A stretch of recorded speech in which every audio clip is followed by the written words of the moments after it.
Ladies and gentlemen, please welcome the editor-in-chief of the Daily Wire, Ben Shapiro. Turn down for what? Turn down for what?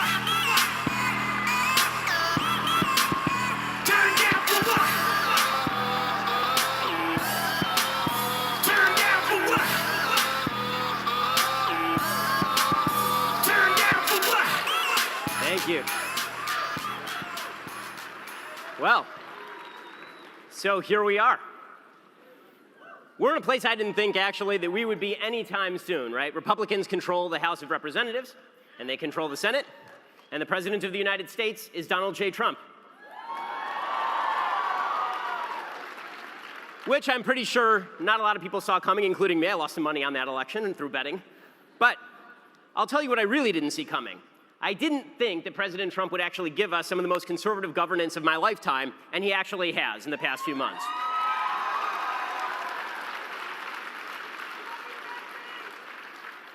I'm talking about a fantastic new Supreme Court Justice, Neil Gorsuch. I'm talking about a historically good tax plan. I'm talking about the end of the individual mandate, serious regulatory cuts, the defeat of ISIS, the American embassy moving to Jerusalem. Most of all, of course, President Trump. Most of all, President Trump brought us one really fantastic thing. Hillary Clinton is not and will never be President of the United States.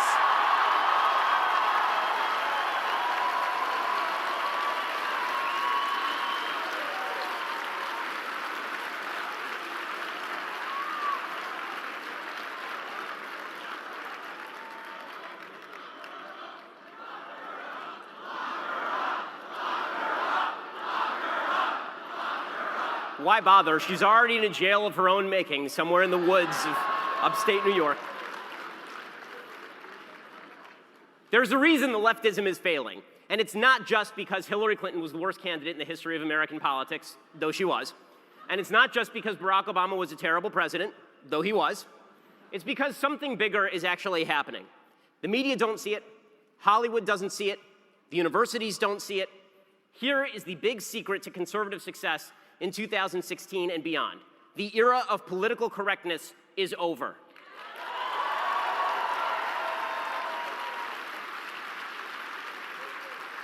Ah, yes. Political correctness is dying a slow, painful, bloody, agonizing death, and all I can say is, hell yeah.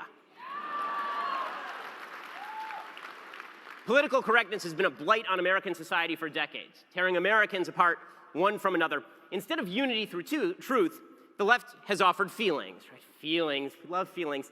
The nice, comforting illusion that if something is wrong with your life, it's actually somebody else's fault.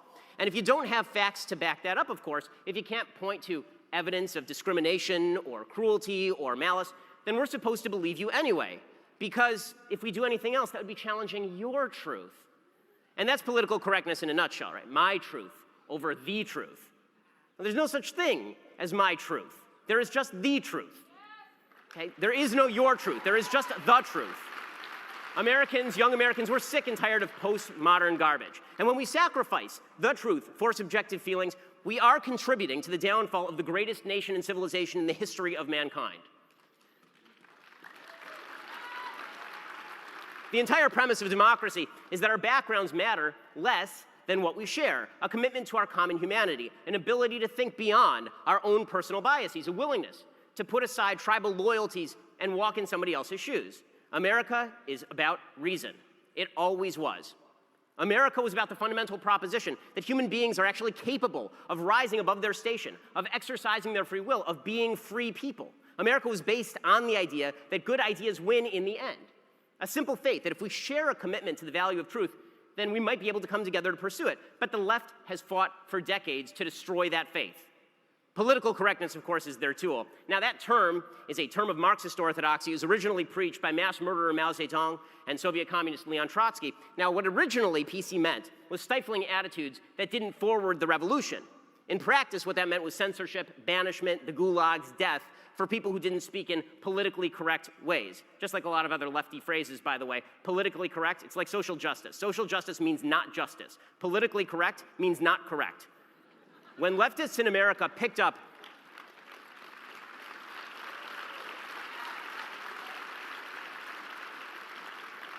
Now, when leftists in America picked up on the PC movement, they insisted that their goal actually wasn't to silence. It was instead to open up a new vista of viewpoints. Because here's the thing, America was so racist, so sexist, so bigoted, so homophobic, that alternative viewpoints couldn't be expressed in public. So the only way to allow marginalized members of different communities to speak was to shut everybody up who offended members of those groups. PC was actually supposed to make us free. That was the promise. But instead, of course, the intellectual jackboots showed up. Speaking facts that offended members of supposedly victimized subgroups became taboo. Basic truth went out the window in favor of leftist viewpoints. Victim groups replaced actual victims. Language shifted to accommodate the feelings of those victim groups so as not to reflect oppressive hierarchies. And for years, the PC culture grew stronger. By the time of the Obama presidency, PC wasn't just dominant, it had morphed into something almost unstoppable. Advocates of PC had once claimed rightly that certain groups in America were victimized, which is true. Of course, certain groups in America were victimized. And they used to present evidence to that effect. But under President Obama, and over the 8 years he was president, the new PC, what's changed on our college campuses, the new PC said you didn't even need evidence of victimization to shut other people up. You just had to claim that you were victimized. And it was our job to give you the benefit of the doubt. And so a new form of PC was born, one that I'm sure all the college students in the room are familiar with. We're talking about the PC of white privilege, which is nonsense, and microaggressions, which is even worse nonsense, and trigger warnings, which is the worse nonsense than that, and safe space is the worst nonsense of all. The left said that all politics was about group identity. So if you're white and male, then your perspective is not your perspective as a human being, it's your perspective as a white male, the white male perspective. And if you're gay and black, then your perspective is not your perspective as an individual human, it's your perspective as a gay black person. Right? Now, according to the left, there's a hierarchy. So the white male perspective is the perspective of privilege, since the founding fathers were white and male. Never mind that the highest average household income in the United States exists among Asians. Right? But according to the left, if you are white and male and straight, you are automatically the beneficiary of privilege. And so you're simply barred from commenting on anything that matters politically, because obviously you have been one of the victimizers. You are the beneficiary of this terrible American system. And if you do comment, and if your comments hurt anybody's feelings, or even if they could have hurt somebody else's feelings, they didn't actually hurt anyone's feelings, but maybe they might have, that's a microaggression. It's not just you offended somebody, it's that you aggressed them. You did something that's violent to them, and they get to respond in kind. You violated that person's sovereignty. These microaggressions, of course, require trigger warnings, warnings that you might offend somebody. And only by abiding by these fascistic rules can we actually create the safe spaces, these pristine bubbles where no one disagrees with you and you get to hug your cuddly teddy bear and feel all warm and fuzzy inside. This PC culture took over the university system. It took over the mainstream media. PC culture meant that universities began to censor speakers, to ban them from campus if they offended members of supposed victim groups. That's why when I was invited by Young America's Foundation to speak at DePaul, the college banned me. They literally called out the sheriff of Cook County and threatened to arrest me if I set foot on campus. It was wild. It was like a 9-foot-tall dude. And I said, if I step right here, are you going to arrest me? And he said, yes. And I said, okay, well, then I'm not going to step right there. They're actually doing the same thing now to my friend Steven Crowder. It's why universities have barred the public from my speeches at UCLA, UC Berkeley, University of Minnesota, and University of Connecticut. It's why Charles Murray was physically assaulted at Middlebury. It's why Brett Weinstein was thrown out of his job for having the temerity to be white and wanting to teach at Evergreen State College. By the way, Brett is like a Bernie Sanders supporter. It's why leftists have tried to shut down mainstream conservative thinkers, Guy Benson at Brown and Katie Pavlich at University of Wisconsin and Heather McDonald at Claremont. Universities drank the Kool-Aid of PC, and they have been dying from it ever since. And then there are our friends in the media. Now, I don't mean everyone in the media. Right? There's some good people in the media, but too many of the folks in the media who proclaim that they are objective truth tellers are actually just advocates of leftism, masquerading as objective truth tellers.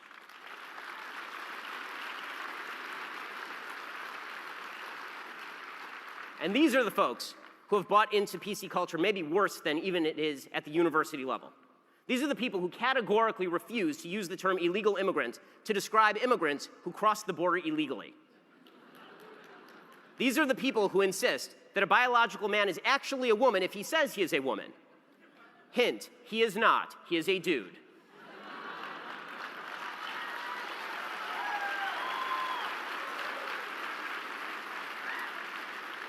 Objective facts don't disappear just because your subjective feelings wish they would. These are the people who scream religion of peace every time an Islamic terror attack rocks a major Western city, but scream Christian radicals every time a Christian couple refuses to bake a cake for a same-sex wedding.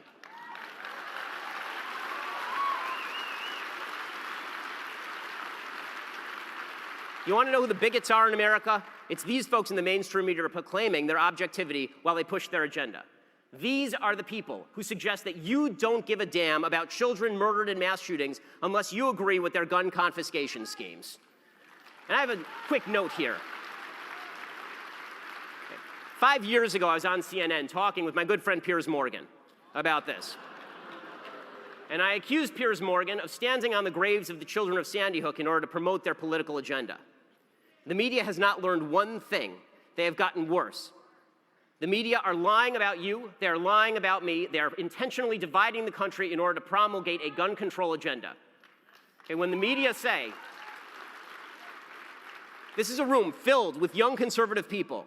Now, raise your hand, young conservatives, if you care about the kids who were killed in Parkland. Hey, now, raise your hand if you also wish to preserve Second Amendment rights.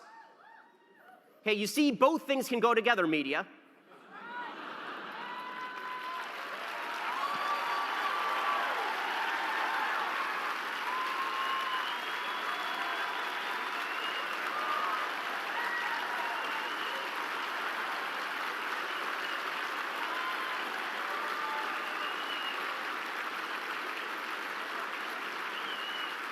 When you sit there and stand there and you suggest that we don't care about dead children just because we don't mirror what you want us to think, that is because you are acting like vile human beings. Okay, it is vile, it is disgusting to suggest that we don't care about fellow Americans who died at the hands of an evil maniac. It is you who are standing in the way of real progress. And by the way, note for the media, okay? For all those folks in the media who are in the room, here's something that we've done at Daily Wire as members of the media. It will cost us clicks. We don't care. Okay? There are studies that suggest that one of the ways that mass shooters become more common is if you show their names and faces on television. We at Daily Wire no longer do that. So I challenge you in the media. You want to lead the way on gun control? You want to stop mass shootings? Put your ratings behind your morality.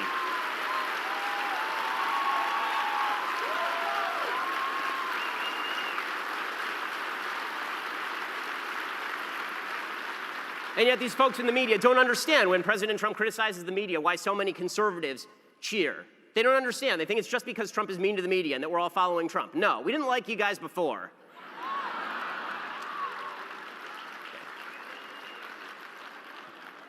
These are the people who remind us each and every day that America is a racist, sexist, bigoted, homophobic country while they take home their pretty large paychecks while living in the freest country in world history, all the while claiming they are objective truth tellers.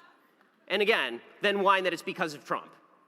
Okay? And then there's Hollywood too, of course, our friends in Hollywood. I'm from Hollywood, so I get to deal with them a lot. Hollywood is a place where nobody to the right of Karl Marx can get a job, where anyone who voted for President Trump hides for fear of losing their career. Hollywood is a place where it's nearly impossible to make a movie about evil jihadists, but virtually every single action movie features some rich white businessman somehow organizing a terror attack. You know, we're talking about Hollywood, these purveyors of PC, where suburban families all hide deep, dark, horrible secrets, but where wife-swapping sex partiers actually enjoy deep, abiding relationships. Hollywood, of course, where women are molested every day by powerful men, but where those same powerful men and women lecture the rest of America about our lack of moral decency.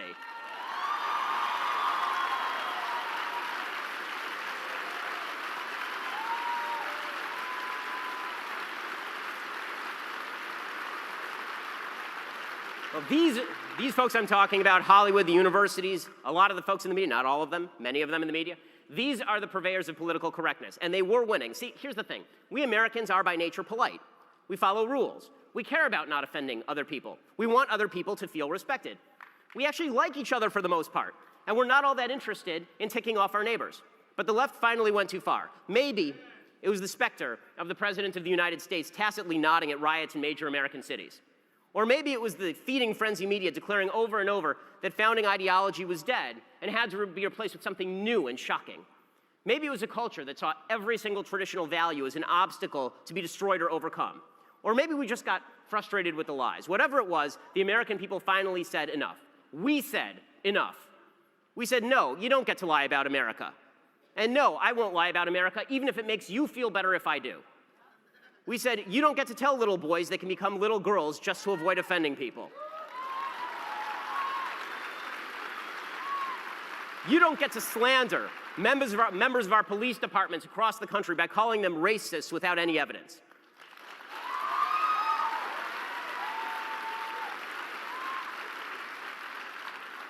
You do not get to claim, against all available evidence, that women are paid less for the same work.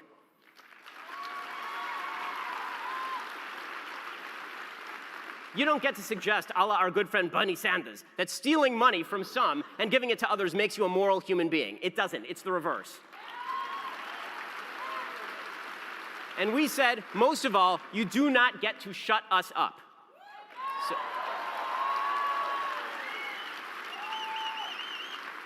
Well, what changed? The left finally pushed too far. Americans realized that we were being turned slowly but surely into weaklings. Older Americans realized their kids were being taught to play victim instead of thinking for themselves. They realized that children who think they're victims won't actually take control of their own lives. Right? Everyone in this room is capable of success. It's a free country. Everyone in America is capable of success if they apply themselves and if they follow some basic rules. Right? If they get a job, if they don't have babies before they're married, if they graduate high school. They do those three things, you will not live in permanent poverty in the United States. Younger Americans realized they were sick of being pandered to, that they didn't need to be told how rough they had it. They needed to be told they could accomplish anything in this, the greatest country in the history of the world.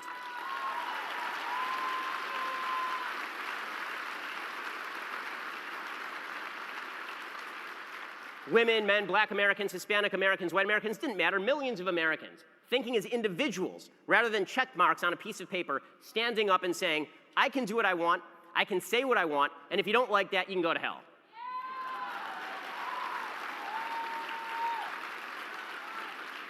Now, the institutions don't like it. The universities keep trying to quash lectures and place restrictions on conservatives. But conservatives are fighting back in the courts and in the press, and they're winning. The media keep trying to play the same old game. Anyone who refuses their PC diktats is a racist, sexist, bigot, homophobe, of course, and it's not working. The polls aren't reflecting their wishes. Hollywood keeps trying to play that same old game, right? The people in middle America are the problem, and the people on the coast are the cultural vanguard. It's not working. We don't care what they have to say. And I'm from the coast. And more Americans are alienated from the self-appointed cultural arbiters. Political correctness is dying, but that's not the end of the story. See, here's the thing. The era of PC may be over, but can always come back again. In 1996, Bill Clinton said in his State of the Union address that the era of big government was over. At the time, the national debt was $5.2 trillion. Today, it's $21 trillion. Bad ideas do not die, they just fade away temporarily. The only way to ensure that political correctness continues to lose is if we tell the truth. Not useless abrasiveness, not meanness, not false attacks on institutions. We have to tell the truth.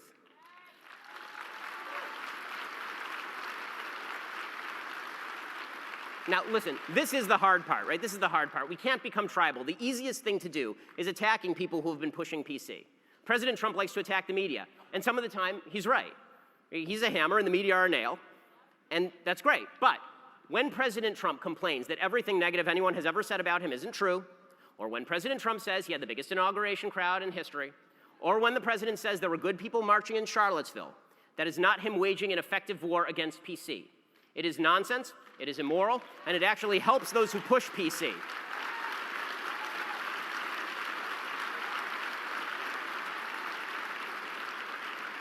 Because when we don't tell the truth, it allows the PC promulgators to pretend that they are the ones who are truth tellers, and they aren't.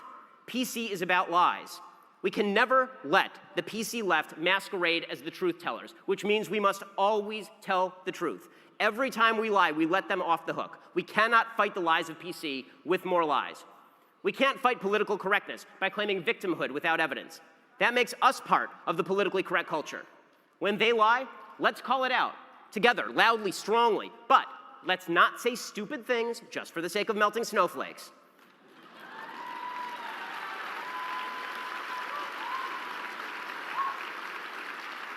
Believe me, you don't need hot takes to melt snowflakes. A little well-placed truth does it every time. That means that our job is just to spout facts, which is pretty easy. There's nothing wrong with memes. Memes are great. They can be hilarious. They can be awesome. All praise to Harambe. But make sure that they are true. There's nothing wrong with poking fun at the left. Just make sure that what you say can be backed up with evidence. If we want to defeat the left, we don't need to offend them. They're offended by nearly everything anyway, up to and including you breathing sometimes. We need to show that they are liars and we are the truth tellers, and that means telling the truth about everything. It means that when our own side fails, we have to call it out.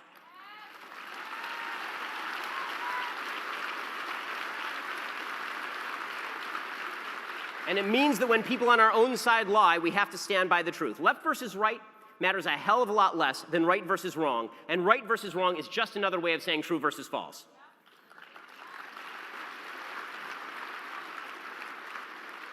If we want to build bridges, if we want to emerge victorious, if we want to end political correctness and rebuild on the foundations that our forefathers fought and bled and died for, we'll need to stand with decency and with truth. And we can do it. So that means it's time to study up. It means it's time to be unafraid. My mentor, Andrew Breitbart, used to tell people to walk toward the fire. We don't have to fear their slings and arrows because all of those things bounce off of the truth. We don't have to worry about charges of racism, sexism, bigotry, homophobia, because facts aren't racist, sexist, bigoted, or homophobic, and neither are we. Okay, these are just facts. The facts are your shield, decency is your sword. No more evidence-free victim mentality, no more subjective feelings trumping objective fact, no more silencing perspectives just because they make people feel bad about themselves. It is time today for truth and decency. If we stick with truth and decency, we will win. We'll win because the human soul does yearn for truth and it does respond to decency. We will win because America was built on truth and on decency. And most of all, we'll win because we sure as hell can't afford to lose. Thank you so much.